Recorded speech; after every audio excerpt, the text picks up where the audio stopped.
Power nyo mukisanta twalinga okuku time ye okitegere. We were lucky to be part of his journey. So yeah, wanjawulo. Abasinga bw'omubuuza nti ani okuinspiringa abasinga bonna bagamba Mowzey Radio. Yes. Kyanjawulo kikyalina ng'ogyeko nti yali muyimbi. Omuzungu akiyita generational leader. Manyi omukulembeze wa generation ya Mowzey Radio nti talina gwe yakeera nkya n'agamba ngoberera nga bw'onaagamba nti omukulembeze oli agamba mujje mutambule nange oba nga bw'onalaba Martin Luther King. He never woke up and started to forge a story. He just believed in what he believed. Fene tujja nga tugoberera. So he's a generational leader. He's a very special person. Kino kitegeeza ki eri eggwanga Uganda n'abayimbi bonna okujja wano mu lunaku luno bwe luti? Kizaamu amaanyi nti eggwanga gye liri lyonna lijjukira mu bifaananyi eby'enjawulo mu music gwe bayimba gwe bazannya. Kyensaba naddala kati nga kamera zonna zitutunuddemu nti tweyongere okukola kino ekintu Kamiiri mumujjukire ng'akyaliwo muba mumuwane okitegeera Bebekulu mukole kyekimu Bobi Wine mukole kyekimu n'abalala bwe bawezezza emyaka 5-10 I think you need to be celebrated in a special way. Ng'okyaliwo ekikulu nnyo naye ate n'ennaku zino bwe zirituuka kuba ffenna gye tulaga ate tukeŋŋaanya ku Mowzey Radio olw'enjawulo eyamuliko zindoza tekyandikumye wano. It would be literally a holiday mu ndaba eyange kujjukira Mowzey Radio. Bwe twogera mu entertainment ya Uganda, Mowzey Radio tetusobola kumwerabira kuba bwe bamu kubateekako ettaffaali ddene. Uganda yafiirwa muntu kikaaki naddala mu entertainment? Yafiira general banze gwenjoyita katonda w'endongo Uganda nze Ykee Benda.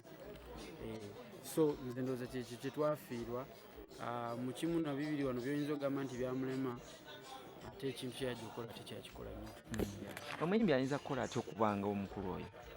Tosobola kubanga Mowzey Radio oba oli nga Mowzey Radio tosobola naye tosobola okubeera ow'enjawulo mu ngeri yo kitegeera ezaako okuba ne legasi eyiyo. Tubadde mu misa father n'atugamba nti baako n'omulamwa buli kimu kikole ng'olina omulamwa. So nyinza obutaba Mowzey Radio naye n'okubeera Ykee Benda eyakasinga okubaawo mpaka lwendiva wano. Amen. Tweyanziza. Tubula ng'omumisinga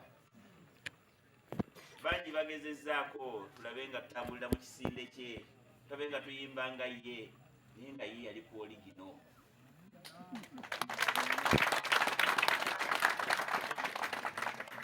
Yajja bibye n'abeera ku oligino bangi ne tumulabirako bangi ne tumwagala era tusaba Katonda nti ekyo kye yatuwa kye yamuteekamu ate amuwa empeera ey'omukulu.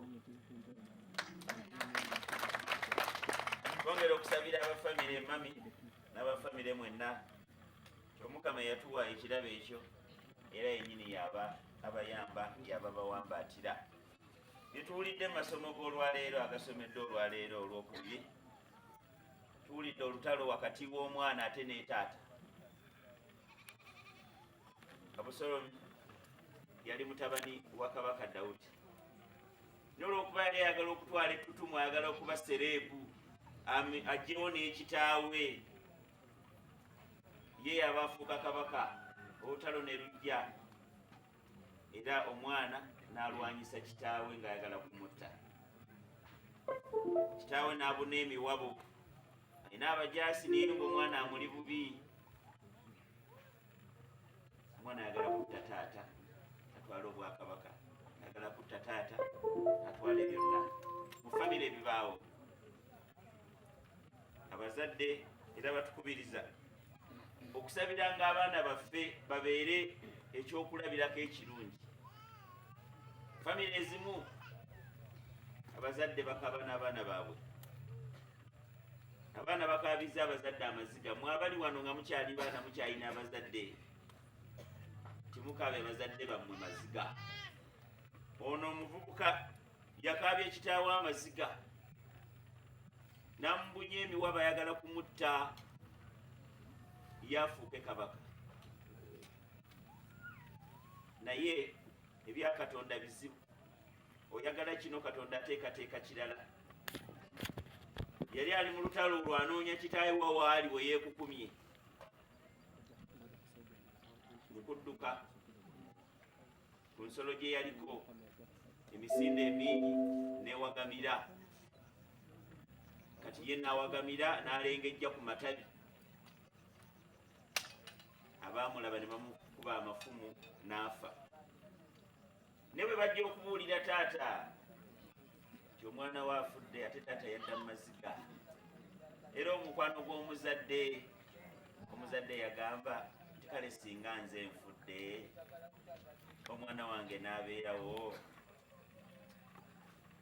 Tusabire bazadde baffe ng'okyalina abazadde sabira bazadde bo ate omuzadde ng'okyalina abaana sabira abaana bo. Tusabire abaana baffe babeere n'omulamwa ku nsi. Waliwo bye tukola ku nsi nga tokyalina mulamwa. Tusabire abaana baffe babe n'omulamwa ku nsi.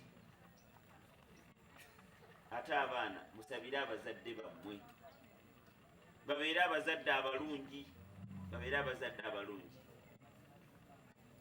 Evanjiri tugiwulidde, Yesu bamuyise, oli alina muwala we mulwadde myaka 12 kulwa sinagoga, namugamba nti noonya Yesu waali omusabe ajja asabire ku mwana wo. Yesu bamutuuseeko n'agamba tugende. Niye abadde ali mu kkubo agenda, tuwulidde ekibaddewo. Bwe tuba tutambula ebitugwako bingi mu kkubo nga tutambula, tubula ng'olina okwekwasa Katonda ng'otambula.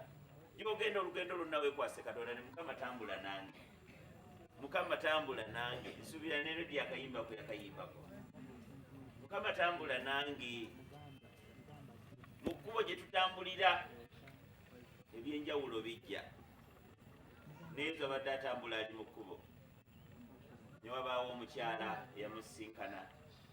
Omukyala alina ekirwadde, buli omu alina ekikye, buli omu alina ebibye, buli omu olina bye weetisse. Omukyala alina ekirwadde emyaka 12 ekyekikulukuto. Naye batugambye yagenda mu malwaliro ag'enjawulo, agenze ku basawo ab'enjawulo. Ekirwadde kyeyongera bweyongezi. N'abita n'agamba kati kanninde kufa. Naye abaali awo ne bamugamba naye bw'onoolaba Yesu n'oyogerako naye n'akusabirako ojja kuwona. Kati omukyala n'alinda, Yesu anaamusanga wa? Yesu anaayitawo ddi? Naye ku olwo nti Yesu yali ayita, omukyala n'agamba kakubye.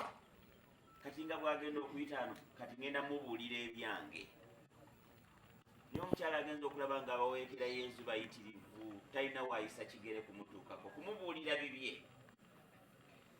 Talina waayisa kigere kumubuulira bibye. N'agamba nkole ntya? N'agamba mu mutima gwe, n'agamba oba nnemereddwa, kati kale kannoonye we naakwatira ku kyambalo kye kyokka kinammala.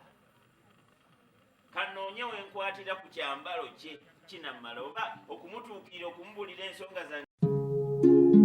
Oyagala omukolo gw'enjawulo gubeere n'ebijjukize mu nnyumba yo? Kankwanjulire King Montage Photo Studio. Ffe bakafulu mu kkuba ebifaananyi n'okukola video. Olina wedding, birthday party, kukyala, nika, baby shower, photoshoot oba music shoot na buli kimu kyonna ky'oyagala. Ffe tusobola okuwa ebijjukize ebirungi eri ebirooto byo. Ate nno mwana wattu kusintiiza omuntu wa bulijjo. Tusangibwa Nankulabe ku Bitaala, ku Prime Tower, Level 3, Room D04. Okumanya ebisingawo, tukubire ku nnamba zino: 0702 104 125 oba 0755 311 731 oba 0777 223 405. King Montage Photo Studio. Ffe tusobola okuwa ebijjukize ebirungi ate nno mwana wattu kusintiiza omuntu wa bulijjo.